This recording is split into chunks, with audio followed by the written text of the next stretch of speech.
खबर शामिल करते हैं कराची से। हमारे अवामी विजन न्यूज के ब्यूरो चीफ असद सोलंगी की रिपोर्ट के मुताबिक इलेक्ट्रॉनिक सिगरेट, मीठा धुआं और गड़बड़ अंजाम। 17 साल नौजवान के डैमेज फेफड़े। वालिदैन और नौजवानों के लिए वार्निंग। इलेक्ट्रॉनिक सिगरेट या वेपिंग को आमतौर पर आम सिगरेट से कम नुकसानदायक समझा जाता है, लेकिन कनाडा के 17 साल नौजवान की कहानी ने इस गलत फहमी को खतरनाक हद तक बेनकाब कर दिया। ली रॉय किंग नामी ये नौजवान सिर्फ 14 वर्ष की उम्र में खुफिया तौर पर इलेक्ट्रॉनिक सिगरेट पीने लगा।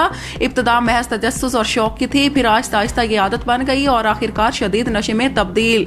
वो ये समझता रहा कि वेपिंग आम सिगरेट के मुकाबले में महफूज है, इसलिए इसने कभी खतरे का अंदाजा ही नहीं लगाया। कुछ ही अरसे में इसकी हालत ये हो गई कि वो हर हफ्ते 4 मुकम्मल इलेक्ट्रॉनिक सिगरेट इस्तेमाल करने लगा और तकरीबन पूरा दिन धुआं पीता रहता था।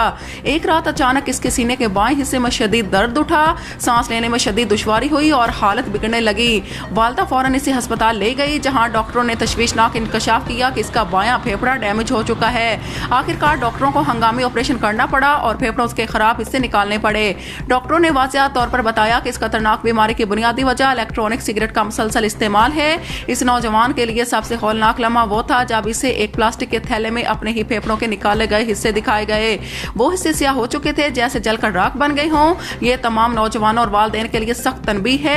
इलेक्ट्रॉनिक सिगरेट चाहे जायकेदार हो या खुशबूदार, ये फेफड़ों को शदीद और नाकाबिले तलाफी नुकसान पहुंचा सकती है, खासतौर पर कम उम्र बच्चों में।